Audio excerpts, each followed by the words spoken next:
नमस्कार, मैं दीपक राणा। स्वाति मालीवाल ने जो एफआईआर दर्ज कराई है, उससे यदि आप हर पेपर में, टीवी मीडिया में भी आया है जो एफआईआर में जो लिखा है, यदि आप उसे मीडिया से सुने या अखबारों में पढ़ें तो आपके रोंगटे खड़े हो जाएंगे। एक राज्यसभा सांसद, जिसे संसद का उच्च सदन कहते हैं राज्यसभा को, उसकी एक सांसद को चीफ मिनिस्टर के सरकारी घर, जहाँ पे सीएम सिक्योरिटी अवेलेबल बहुत होती है, और उस घर के अंदर सीएम के पीए द्वारा एक राज्यसभा सांसद की पिटाई की जाती है। यह बहुत ही चौंकाने वाला, रोंगटे खड़े करने वाला मामला है, और वह सांसद भी महिला सांसद है जिसे पीरियड चल रहे हैं।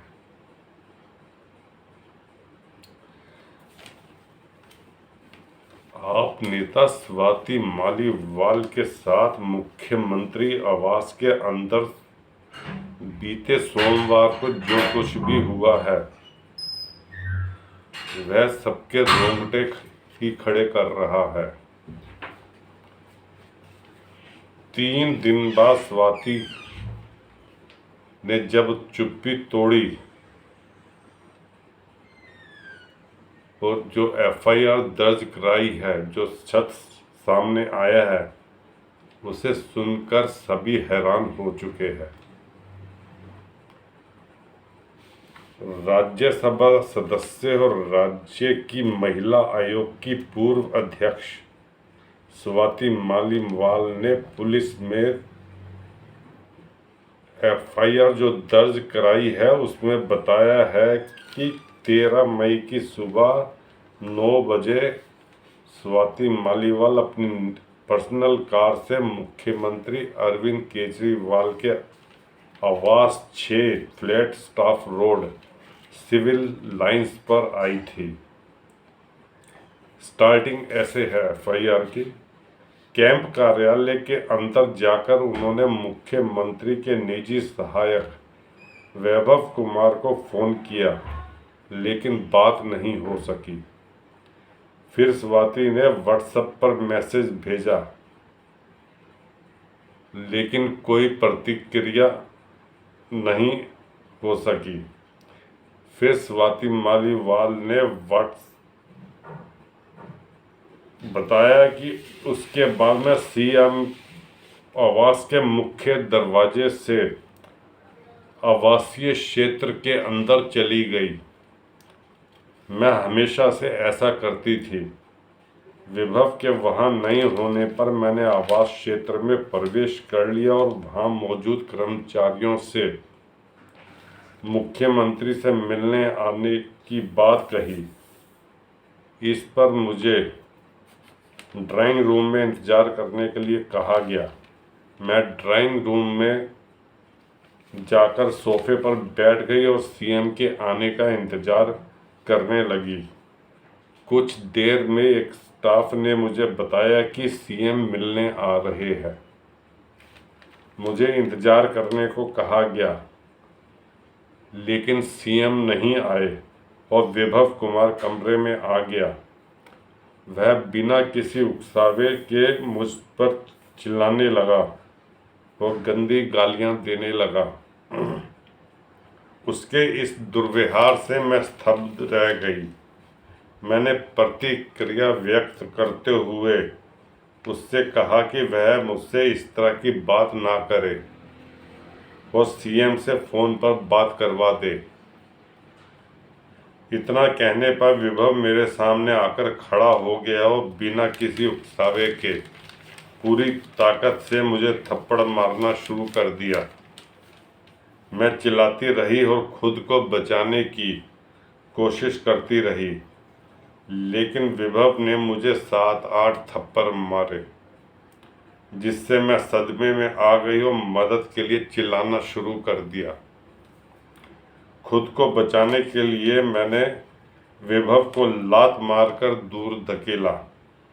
तब विभव ने मुझ पर झपट्टा मारकर बेरहमी से घसीटा और मेरी शर्ट ऊपर खींच दी, जिससे बटन खुल गए और शर्ट खुल गई। इसके बाद मेरा सिर सेंटर टेबल से टकरा गया और मैं फर्श पर गिर पड़ी। मैं मदद के लिए लगातार चिल्ला रही थी, लेकिन कोई नहीं आया। उसके बाद भी विभव कुमार नहीं माना और पैरों से मेरी छाती, पेट और पेट के नीचे के हिस्से पर लगातार लात मारता रहा। तेज दर्द होने पर मैं उसे रुकने के लिए गुहार लगाती रही।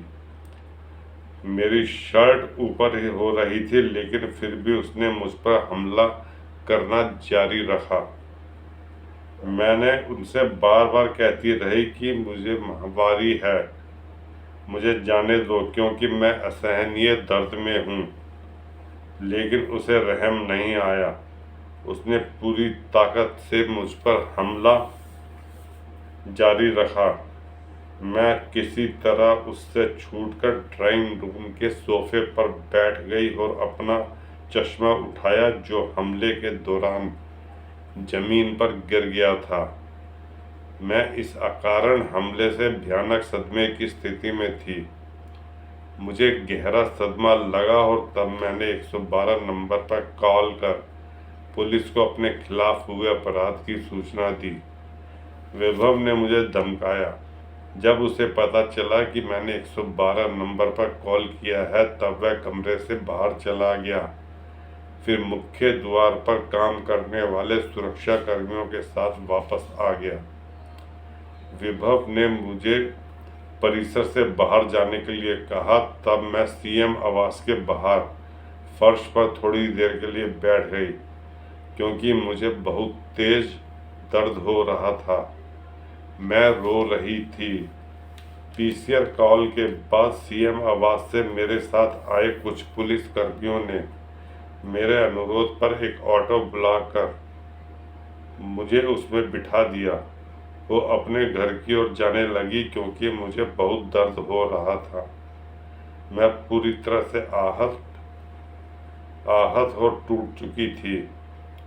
मैंने किसी तरह हिम्मत जुटाई और ऑटो चालक को मामले की रिपोर्ट करने के लिए सिविल लाइंस थाने चलने को कहा। जब मैं वहां पहुंची तब एसएचओ कमरे में बैठे थे। उन्हें मैंने रोते हुए घटना के बारे में बताया। मैं भयानक दर्द में थी। मेरे मोबाइल पर मीडिया वालों की कई कॉल आने लगी। गहरे आघात, दर्द हो घटना का राजनीतिकरण नहीं होने देने के ख्याल के चलते मैं लिखित शिकायत दर्ज किए बिना पुलिस स्टेशन से चली गई। मेरा सिर दर्द से फट रहा था और मेरे हाथ पैर और पेट में हमले के कारण बहुत दर्द हो रहा था। वह मेरे लिए बेहद दर्दनाक था और मेरे जीवन के सबसे कठिन समय में से एक है। दर्द, आघात और उत्पीड़न ने दिमाग सुन्न कर दिया है। हमले के बाद से सिर और गर्दन में लगातार दर्द हो रहा है। मेरी बाहों में बहुत दर्द है और पेट में भी दर्द हो रहा है। मुझे चलने में भी दिक्कत हो रही है। स्वाति मालीवाल, जो पूर्व में दिल्ली महिला आयोग की अध्यक्ष थी और अब राज्यसभा से सांसद है, जो उन्होंने एफआईआर पुलिस को लिखवाई है, यह उसी एफआईआर की भाषा है। जब इस वीडियो को इस में आप इस भाषा को सुन रहे हैं, और जिन्होंने भी मीडिया में सुना है या अखबारों में पढ़ा है, उसके रोंगटे खड़े हो जाते हैं।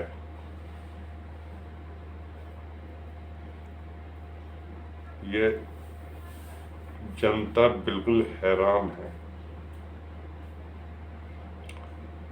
और ये दिल्ली की वही सरकार है जो दिल्ली पुलिस को अपने पास चाहती है रखना, केंद्र के बजाय। दिल्ली पुलिस दिल्ली सरकार के अंडर आ जाए तो आप सब सोच सकते हैं कि क्या होगा।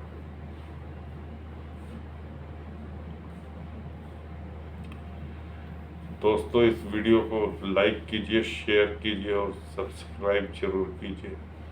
धन्यवाद।